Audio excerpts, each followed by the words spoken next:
Hello everyone, स्वागत है आपके अपने यूट्यूब चैनल वाइज सर पर। तो हम लोग आज देखने के लिए जा रहे हैं क्लास 9 साइंस का चैप्टर नंबर 1 है हमारे आसपास का पदार्थ। और इस चैप्टर के बारे में हमने बहुत सारी बातें पीछे के 2 लेक्चर में कंप्लीट किया है, तो वहाँ पर जाकर ज़रूर देखना, बहुत सारे वहाँ पर जानकारी हमको देखने को मिल जाता है। फिलहाल हम अभी जो बात करने के लिए जाएंगे वो जाएंगे ठोस के प्रॉपर्टी के बारे में हम बात कर रहे हैं, ठोस के गुण के बारे में बात कर रहे हैं। तो पहला गुण हमने ठोस के गुण के बारे में पहला जो गुण देखा था वो देखा था ठोस का आकृति और आयतन निश्चित होता है। अब ये ठोस का आकृति और आयतन क्यों निश्चित होता था वो हमने पीछे वाले लेक्चर में उस बात को बेहद ही डिटेल में जाना था। अभी यहाँ पर हमको जानना है डेंसिटी यानी कि घनत्व होता क्या है और ठोस का घनत्व कैसे समझ सकते हैं हम, ये आज हमको इस वीडियो में जानना है। तो घनत्व का मतलब क्या होता है, समझो बात को। हमको पता है कि कोई भी पदार्थ जो है वो कणों से मिलकर के बना होता है। मान लो ये कोई पदार्थ है तो ये पार्टिकल से मिलकर के बना होगा, ठीक है। ये कोई पदार्थ है तो ये पार्टिकल से मिलकर के बना है। अब यदि ये ठोस है तो इसके पार्टिकल्स नज़दीक नज़दीक होगा, ठीक है। इसके पार्टिकल्स जो होगा वो काफ़ी नज़दीक नज़दीक होगा, ये हमको पता है। तो एक बात बता दो, अच्छा ये द्रव है, गौर से समझना बात को, क्या कहने की कोशिश कर रहे हैं। घनत्व के बारे में समझाने की जा रहे हैं हम, और समझ में आएगा भी, क्यों नहीं आएगा समझ में। ये हमारा द्रव है, तो द्रव में क्या होता है, पार्टिकल्स दूर दूर होते हैं, तो इस तरह से हमने द्रव का पार्टिकल्स बना लिया, ठीक है। और ये हमारा गैस है, तो गैस में पार्टिकल्स और दूर दूर होते हैं, ये हमने गैस बना लिया, ठीक है। अब घनत्व का क्या मतलब होता है ये समझो। घनत्व का मतलब होता है किसी पदार्थ के इकाई आयतन में जो कण की मात्रा होता है उसको हम लोग घनत्व बोलते हैं। किसी पदार्थ के इकाई आयतन में जो कण की मात्रा होता है उसको हम लोग घनत्व कहते हैं। इकाई आयतन मतलब किसी पदार्थ के छोटे से छोटे भाग में, मान लो हम इस पदार्थ का इतना बड़ा भाग ले रहे हैं, ये वाला भाग ले रहे हैं, इस वाले पदार्थ का भी हम ये वाला पोर्शन पकड़ रहे हैं इतना बड़ा, और इस वाले का भी इतना वाला पोर्शन पकड़ रहे हैं। गौर से समझना बात को। तो यहाँ पर हमने इतना पकड़ा, यहाँ पर भी हमने इतना पकड़ा, और यहाँ पर भी हमने इतना पकड़ा। तो एक बात बता दो, सब में यानी ठोस, द्रव और गैस में, ये हमारा पहले वाला क्या है, ठोस है, दूसरा वाला क्या है, द्रव है, और तीसरा वाला क्या है, गैस है। ये पता है कण का अरेंजमेंट ठोस, द्रव और गैस में ऐसे होता है, पार्टिकल्स। तो पहले वाले में देखेंगे जो सबसे छोटा जगह है इसमें, ठोस में, द्रव में और गैस में, सबसे छोटे से जगह में, चूंकि मान लेते हैं कि जगह हमने बराबर पकड़ा है, तो अगर जगह हमने बराबर पकड़ा है तो एक बात बता दो, सबसे ज्यादा कण एक छोटे से जगह में किस में नजर आ रहा है, तो बोलोगे सर ठोस में नजर आ रहा है, ठोस में नजर आ रहा है, ये द्रव है, ये ठोस में सबसे ज्यादा कण है। गिनेंगे भी तो 1 2 3 4 5 6 कण इसमें आ रहा है। इसमें देखेंगे तो दो कण के आसपास आ रहा है, इसमें एक ही कण आ रहा है। कहने का मतलब क्या है कि ठोस का घनत्व ज्यादा होता है, ठोस का घनत्व बहुत ज्यादा होता है। मतलब अब घनत्व से हमको ये भी समझ में आता है, जिस भी वस्तु का घनत्व ज्यादा होगा उसका भार ज्यादा होगा, क्योंकि कणों की संख्या एक छोटे से स्थान में बहुत ज्यादा है। पहले समझो बात को, कणों की संख्या एक छोटे से स्थान में बहुत ज्यादा है, जिसके कारण उसका भार भी बढ़ जाता है। समझो ना, समझ में नहीं आ रहा है, समझो ना, भार होता है। एक रुई ले लो ना, अगर हम बात करें रुई का, किसका, रुई ले लेते हैं तो वो बहुत ज्यादा नजर आएगा। और रुई के अमाउंट में हम मिट्टी ले लेते हैं, रुई जितना हमको, रुई चलो एक बोरा ले लेते हैं, बोरा समझते हो क्या होता है, अब बोरे को क्या बोल सकते हैं। एक कंटेनर ले ले जिसमें रुई भरना है और मिट्टी भरना है, दोनों को भर दिया हमने, दाब कस के भरा है, ऐसा नहीं है कि उससे ऊपर ऊपर भरा है, दाब कस के भरा है। इसमें रुई भरा है, इसमें मिट्टी भरा है, बता दो, दोनों बराबर बर्तन होना चाहिए ना, बता दो किसका वजन ज्यादा होगा, रुई का या मिट्टी का। बोलोगे सर मिट्टी का वजन ज्यादा होगा, तो मिट्टी का घनत्व यहाँ पर ज्यादा है। क्यों घनत्व ज्यादा है, क्योंकि मिट्टी का कण जो है ना एक दूसरे से काफी नजदीक है, यानी छोटे से स्थान में बहुत ज्यादा मिट्टी आ जाता है।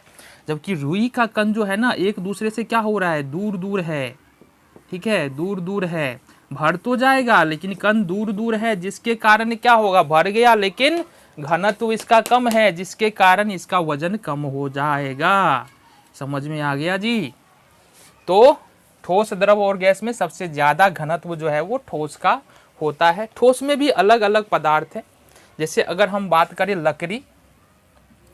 लकड़ी और लोहा दोनों सेम आकार का ले लो, तो किसका घनत्व ज्यादा होगा, लकड़ी का कि लोहा का? बता दो। बोलोगे लकड़ी का? नहीं, लोहे का घनत्व ज्यादा होगा। लोहे का घनत्व क्यों ज्यादा होगा? क्योंकि हम फिर से बता दें, ये मान लो लकड़ी का टुकड़ा है और ये ही सेम आकार का मान लो लोहे का टुकड़ा है। लोहे के टुकड़ा में क्या होगा, कण बहुत पास पास होगा और लकड़ी के टुकड़ा में थोड़ा हट हट के होगा, जिसके कारण लोहे का घनत्व ज्यादा हो गया, लकड़ी का घनत्व कम हो गया। ये देखो, रुई और मिट्टी में मिट्टी का घनत्व ज्यादा हो गया। बातें समझ में आएगी। तो किसी भी पदार्थ के इकाई आयतन में जो कण की मात्रा होती है उसी को हम लोग क्या बोलते हैं, घनत्व बोलते हैं। घनत्व बराबर देखेंगे तो क्या होता है, घनत्व निकालते हैं द्रव्यमान बटे आयतन से। ये फॉर्मूला याद रखना, इससे हम घनत्व निकालते हैं द्रव्यमान बटे आयतन से। अब यहां से एक बात समझो, घनत्व, किसी भी वस्तु के घनत्व को नापेंगे कैसे? घनत्व को नापने के लिए जो मात्रक होता है, घनत्व का मात्रक, घनत्व का मात्रक हमारे पास हो जाता है या तो घन मीटर होगा, ठीक है, या तो घन मीटर होगा या लीटर होगा। लीटर भी बड़ा प्रचलन है, लीटर से भी मापते हैं घनत्व को। या ऐसा ही मात्रक की बात करेंगे तो केजी प्रति घन मीटर है। घनत्व का मात्रक केजी प्रति घन मीटर है। क्योंकि यहाँ देखो ना, द्रव्यमान का मात्रक क्या होता है, केजी होता है। आयतन का मात्रक क्या होता है, घन मीटर होता है। या यह घन मीटर होता है, तो ये हो गया हमारा केजी प्रति घन मीटर। तो इस तरह से घनत्व के बारे में हमको बातें समझ में आ जाती है। ठोसों का घनत्व बहुत ज़्यादा होता है, द्रव का घनत्व उससे कम होता है, सबसे कम घनत्व जो है वो गैसों का होता है। समझ में आया कि नहीं, बताना ज़रूर, ठीक है। तो ये हमारा हो गया घनत्व। चलो अगले देखते हैं, अगले टॉपिक या अगला प्रॉपर्टी ठोस का क्या है। तो जो अगला प्रॉपर्टी है पदार्थ का, उसमें हम देखने वाले हैं द्रवनांक और क्वथनांक के बारे में। ठोस की प्रॉपर्टी के बारे में देख रहे हैं, साथ ही साथ हम द्रव्य की प्रॉपर्टी के बारे में भी उसी में देख रहे हैं थोड़ा थोड़ा, और गैस की प्रॉपर्टी के बारे में भी थोड़ा थोड़ा हम करके देखते चल रहे हैं। बाद में हमको फिर से भरना है द्रव के और गैस के बारे में, ठीक है। तो अगर हम ठोस में देखें द्रव्यनांक और क्वथनांक, पहले तो समझना पड़ेगा कि ये द्रव्यनांक और क्वथनांक का मतलब क्या होता है।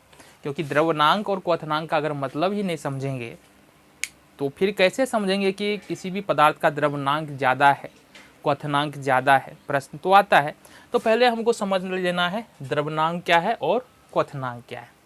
देखो, द्रव्यनांक का मतलब है वह ताप, द्रव्यनांक का मतलब क्या है, जिस पर, देखो, ताप जिस पर जिस पर पदार्थ पिघलने लगता है, ठीक है, ये द्रव्यनांक कहलाता है। लगता है, ये क्या कहलाता है, द्रव्यनांक कहलाता है।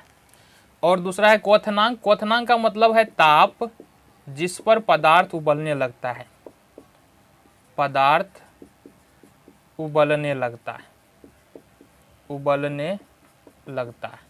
समझो बात को। द्रव्यनांक का मतलब है वैसा टेम्परेचर जिस पर कोई पदार्थ पिघलने लगता है। क्वथनांक का मतलब है वैसा टेम्परेचर, वैसा ताप जिस पर कोई पदार्थ उबलने लगता है, ठीक है।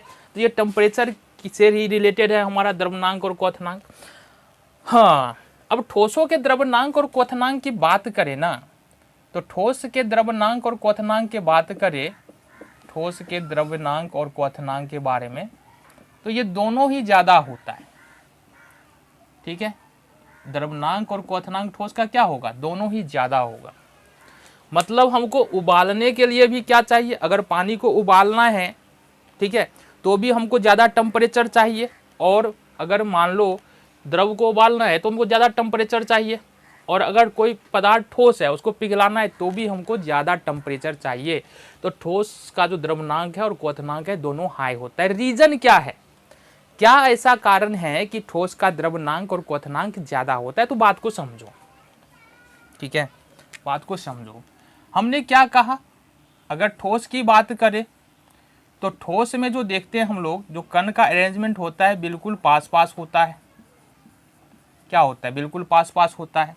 और दो कणों के बीच क्या होता है? पहले तो देखो, ये अंतर आणविक स्थान, अंतर आणविक स्थान जो है वो बहुत कम है। क्या है? नहीं के बराबर है, जगह है ही नहीं बीच में। इसी के कारण तो घनत्व भी हमारा ज्यादा था ना।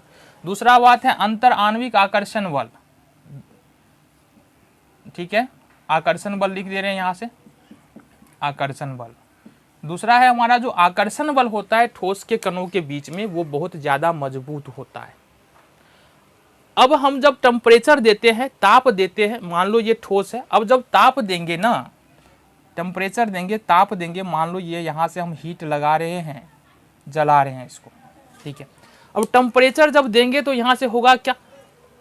ये कण धीरे धीरे धीरे धीरे करके क्या होगा? गतिशील होगा। ये कण पहले क्या होगा? धीरे धीरे करके गतिशील होगा, और गति में आएगा, और टेम्परेचर देंगे और गति में आएगा। तो इसका जो आकर्षण बल है वो धीरे धीरे क्या होगा? कमजोर होता चला जाएगा, और धीरे धीरे अंतर आणविक स्थान भी क्या होगा? धीरे धीरे बढ़ेगा। क्योंकि ठोस इसलिए ठोस है क्योंकि अंतर आणविक स्थान कम है, आकर्षण बल ज्यादा है। जब हम टेम्परेचर देते हैं तो आकर्षण बल कमता है और अंतर आणविक स्थान बढ़ता है, जिसके कारण क्या होता है? वो द्रव में बदलना शुरू हो जाता है। समझ में आ रहा है? जिसके कारण क्या हुआ? वो द्रव में बदलना शुरू हो जाए। क्योंकि आकर्षण बल ठोसों में ज्यादा होता है, दो कणों के बीच में आकर्षण बल ज्यादा है। इस आकर्षण बल को कमजोर करना है, इसलिए ठोस का जो द्रवनांक होता है और क्वथनांक, उबलनांक होता है, वो बहुत ज्यादा होता है। बातें समझ में आ गई? चलो जी। तो ठोस पदार्थ के गुणों के बारे में हम लोग बात कर रहे हैं, और ठोस पदार्थ के गुणों के बारे में अगर आगे बात करें, चौथा प्रॉपर्टी देखेंगे तो ये हमारा आता है दृढ़ता और कठोरता। दृढ़ता और कठोरता, ठीक है। दृढ़ता और कठोरता का मतलब क्या है? दृढ़ता का मतलब है कि कितना मजबूत है कोई भी पदार्थ, कितना मजबूत है। कठोरता का मतलब है कि उसको दबा रहे हैं तो दब नहीं रहा है, उसको हम लोग बोलते हैं कठोरता। मतलब मजबूत होता है, कुल मिला के ये समझ लो। दोनों लगभग एक ही बात है, दृढ़ता और कठोरता। तो अगर मान लो हमारे पास कोई ठोस पदार्थ है, मान लो ये ठोस है, ये जो मार्कर है ये क्या है? ठोस है। इसको दबाएंगे ना तो ये दबेगा नहीं, सागिटा कठोर भी है, ठीक है। तो दृढ़ता और कठोरता इस मार्कर में है, लेकिन हम जानते हैं कि इसमें दृढ़ता और कठोरता क्यों है? ये भी तो प्रश्न उठता है ना। मार्कर दृढ़ और कठोर होता है, लेकिन मार्कर दृढ़ और कठोर होता क्यों है? इसका आंसर छुपा हुआ है। फिर वही वाले उसी में चलेंगे कि ये मान लो ठोस पदार्थ है, यहाँ पर इसका कण का अरेंजमेंट कुछ इस प्रकार से होगा, इसके कण काफी नजदीक नजदीक होगा। जो दबने वाला पदार्थ होता है, अब देखो ये कण जो है ना एक दूसरे से बिल्कुल चिपक चिपक के एक जगह पर है, इसके बीच में जगह नहीं है ना। अंतर आणविक स्थान यहाँ पर है ही नहीं। अंतर आणविक स्थान क्या है? नहीं है। मान लो कहीं पर हम ट्रेन से सफ़र कर रहे हैं, बस से सफ़र कर रहे हैं, तो अगर बहुत सारे लोग होते हैं ना, अगर मान लो ट्रेन में जगह ही नहीं है पैर रखने का, किसी व्यक्ति को अगर बोलेंगे हिलने डुलने के लिए तो क्या हिलेगा डुलेगा? और आदमी अंदर नहीं जा सकता है। इसी तरह से यहाँ पर अगर हम ठोस में देखेंगे तो दो कणों के बीच में जगह है ही नहीं, अंतर आणविक स्थान है ही नहीं। तो इसको अगर दबाना चाहेंगे तो ये दबेगा ही नहीं, ठीक है। इसी कारण से जो है ठोस जो है दृढ़ और कठोर होता है। दूसरी दृढ़ता का मतलब मजबूती होता है, हमने बताया। कठोरता का कारण तो बता दिया, दबाएंगे तो नहीं दबेगा। दृढ़ता का मतलब मजबूती है। अब मजबूती क्यों आया? अगर इस मार्कर को गिरा देंगे तो ये टूटेगा नहीं, अगर लोहे के टुकड़े को गिराएंगे तो वो टूटेगा नहीं। वो मजबूत क्यों है? तो उस मजबूती का कारण है कि ठोस का जो कण होता है, ठोस का मान लो ये दो कण है ठोस का, इसके बीच में जो आकर्षण बल होता है ना, ठोस के कण के बीच में जो आकर्षण बल होता है, जिसको हम लोग अंतर आणविक आकर्षण बल बोलते हैं, वो काफी मजबूत होता है। जिसके कारण इसको हम ऊपर से भी गिरा दे तो ठोस नहीं टूटता है। हालांकि सारे ठोस में ना ही एक जैसा आकर्षण बल होता है, ना ही एक जैसा अंतर आणविक स्थान होता है। अलग अलग ठोस में अलग अलग आकर्षण बल होता है और अलग अलग अंतर आणविक स्थान होता है। जैसे हमने पहले भी बात किया था, अगर हमारे पास चौक है और मान लो ईंट है, दोनों ठोस है। तो चौक आसानी से टूटता है लेकिन ईंट आसानी से नहीं टूटता है। ठीक है, ईंट चौक से थोड़ा ज़्यादा क्या बल लगाना पड़ेगा ईंट को तोड़ने के लिए। इसका कारण ये है कि चौक के कणों के बीच में जो आकर्षण बल है वो बहुत ज़्यादा स्ट्रोंग है, मजबूत है। ईंट के कणों के बीच में जो आकर्षण बल है वो कमजोर है। तो दृढ़ता और कठोरता क्यों आता है? दृढ़ता तो इसलिए आता है कि इसके ठोस के कणों के बीच में आकर्षण बल बहुत ज़्यादा है, जिसके कारण एक दूसरे को छोड़ता नहीं और टूटने के लिए जो है ना छोड़ना पड़ता है। जो आकर्षण बल है उसको हटना पड़ेगा, कण अलग होगा तभी तो टूटेगा। कण जब छोड़ ही नहीं रहा है तो टूटेगा कहाँ से। दूसरी बात है कठोरता क्यों आता है? कठोरता इसलिए आ जाता है कि इसका जो भी ठोस का पार्टिकल्स है, जो भी ठोस का कण है, एक दूसरे से पहले से सटे हुए हैं और उसको धक्का मुक्की करके और नज़दीक नहीं ला सकते हैं, जिसके कारण ये कठोर हो जाता है। तो ये दो प्रॉपर्टी हमको समझ में आ जाता है ठोसों में दृढ़ता और कठोरता का। चलो जी, आगे जो प्रॉपर्टीज है हमारा 5वां नंबर, संप्रियता। क्या है? संप्रियता। अब संप्रियता का मतलब क्या होता है? संप्रियता का मतलब होता है कि किसी भी पदार्थ को हम किस हद तक दबा सकते हैं। ठीक है, किसी भी पदार्थ को किस हद तक हम लोग दबा सकते हैं। तो ठोस में जो हमारा है, यहाँ पर बात करें ठोस में, तो ठोस में संप्रियता नहीं के बराबर पाई जाती है, नहीं ही होती है। ठोस को हम दबा नहीं सकते हैं, क्योंकि ये मार्कर देख लो, फिर उदाहरण बता रहे, मार्कर ही है तो मार्कर से ही बता दे रहे, मार्कर को दबा के देखो नहीं दबेगा। क्यों? क्योंकि ये ठोस है, ये नहीं दबेगा। ठीक है, इसका रीजन सेम यहाँ पर आ जाओ, क्योंकि इसके बीच में क्या है? इसके बीच में जगह है ही नहीं। हम इसको और धकेलना चाहे तो क्या कर सकते हैं? नहीं धकेल सकते, क्योंकि इसके बीच में जगह नहीं है ना। अब जगह नहीं है तो और आदमी तो नहीं आ सकता। अगर मान लो बस में जगह नहीं है और आदमी कहाँ से आएगा? इस कण के बीच में, दो कणों के बीच में अगर जगह ही नहीं है, दो कण पहले से ऐसे सटा हुआ है, इसको और दबाना चाहेंगे तो पार्टिकल्स तो और नज़दीक नहीं आ सकता है, जिसके कारण हम क्या कर सकते हैं? ठोसों को दबा नहीं सकते। लेकिन यहाँ पर हमारे सामने प्रश्न है कि स्पंज, और देखो यहाँ से क्वेश्चन उभर के आता है हमारे मन में, स्पंज तो ठोस है, या ऐसे मानते स्पंज और पाँव रोटी, ये इस दोनों को हम लोग दबा सकते हैं, तो क्या ये ठोस नहीं है? दोनों को दबा सकते हैं। इसमें कम जो संप्रियता है इसमें ज़्यादा होता है, यानी कि स्पंज और पाँव रोटी दोनों क्या है? संप्रीत हो जाता है, इसको हम लोग दबा सकते हैं। यार ये ठोस नहीं है, या अगर ये ठोस है तो फिर हम इसको दबा क्यों सकते? क्योंकि दूसरा ठोस तो नहीं दब रहा है ना। तो इसका रीजन समझो। जो स्पंज होता है, या मान लो जो पाँव रोटी है हमारा, या फिर जो स्पंज है, दोनों में छोटे छोटे छिद्र होते हैं। ठीक है, दोनों में क्या होगा? छोटा छोटा छिद्र होगा, जिसमें हवा भर जाता है। स्पंज में भी हवा भर जाता है और पाँव रोटी में भी हवा भर जाता है। जब हम पाँव रोटी और स्पंज को दबाते हैं तो होता क्या है? हवा बाहर निकल जाता है, जिसके कारण ये दब जाता है। जैसे ही हम छोड़ते हैं तो फिर क्या होता है? हवा उसके अंदर भर जाता है, जिससे वो पहले वाले आकार में पुनः चले आता है। तो ये भी हमको समझ में आया, स्पंज और पाँव रोटी को हम क्यों दबा पाते हैं, क्योंकि जबकि वो ठोस है। बातें समझ में आ गई? चलो जी, तो अब देखो यहाँ से ठोस पदार्थ का जो छठा प्रॉपर्टी है, ठोस पदार्थों में बहाव का गुण नहीं पाया जाता है। बहाव का मतलब क्या होता है? अगर हम भूमि पर या कहीं भी उस ठोस पदार्थ को रख देंगे तो वह एक दूसरे से खुद ब खुद एक जगह से दूसरे जगह नहीं जा सकता है। जैसे द्रव चला जाता है, द्रव को यदि पानी द्रव है और पानी को यदि छोड़ देंगे तो वो एक जगह से दूसरी जगह चला जाएगा। अगर मान लो बाल्टी में पानी हो, गिलास में पानी हो, उसको भूमि पर, चेयर पे कहीं भी अगर हम डालते हैं तो वो बह करके इधर उधर चला जाता है, लेकिन ठोस के साथ ऐसा नहीं होता है। रीजन क्या है? रीजन फिर हमको जानना है कि ठोसों में बहाव का गुण क्यों नहीं होता है जबकि द्रव में होता है। द्रव के बारे में तो बाद में बात करेंगे। तो होता क्या है ना, मान लो ये ठोस का कण है हमारे पास, ठीक है, ये ठोस का कण है। तो ठोस का कण होता क्या है कि एक दूसरे से मजबूती से बंधा हुआ है, ठीक है, जबकि अब होता क्या है, ये एक दूसरे से मजबूती से तो बंधा हुआ है, ये कण एक दूसरे के ऊपर फिसल नहीं सकता है।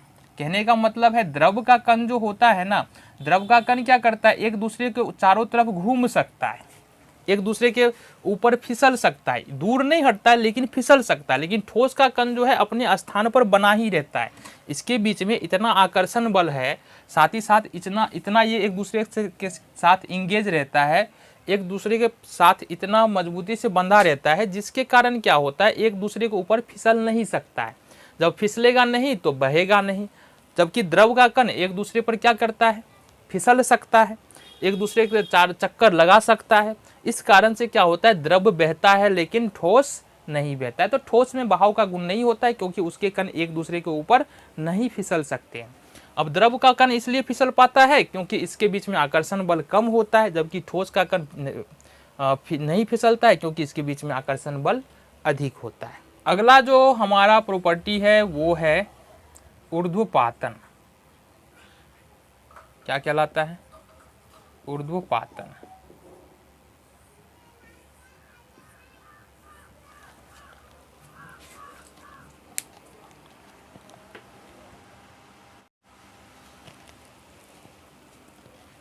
तो अगला जो प्रॉपर्टी है हमको देखना है ऊर्ध्वपातन। ऊर्ध्वपातन क्या होता है। देखो हमारे आसपास कुछ ऐसे पदार्थ होते हैं जिनको यदि हम गर्म करेंगे तो होता क्या है, मान लो कोई ठोस है हमारे पास, ठीक है। अगर हमारे पास ठोस है, अगर इसको हम गर्म करें तो ये पहले बनेगा द्रव। कि क्या बनेगा, ये ठोस है, गर्म करेंगे तो ये द्रव में बदलेगा, फिर इसको हम गर्म करेंगे तो यह गैस में बदलेगा। किस में बदलेगा, ये गैस में बदलेगा। लेकिन कुछ पदार्थ ऐसे होते हैं जो ठोस फॉर्म में होते हैं, ठोस फॉर्म में होते हैं। इसको अगर गर्म करोगे तो डायरेक्ट ये किस फॉर्म में चला जाएगा, डायरेक्ट ये गैस बनेगा, डायरेक्ट ये गैसियस फॉर्म में बन जाएगा। फिर इसको ठंडा करोगे, मान लो इसको गर्म किए, गर्म करने पर ये गैस बन जाएगा, और अगर इसको ठंडा किए तो फिर ये डायरेक्ट ठोस बनेगा। मतलब बीच वाले रूप में यानी द्रव रूप में ये आता ही नहीं है। तो ठीक है, वैसी प्रक्रिया जिसमें कोई ठोस पदार्थ गर्म करने पर सीधे गैस रूप में बदल जाता है, और गैस को जब ठंडा किया जाता है तो पुनः वो सीधे ठोस रूप में बदल जाता है। इस प्रक्रिया को हम लोग क्या बोलते हैं, ऊर्ध्वपातन बोलते हैं।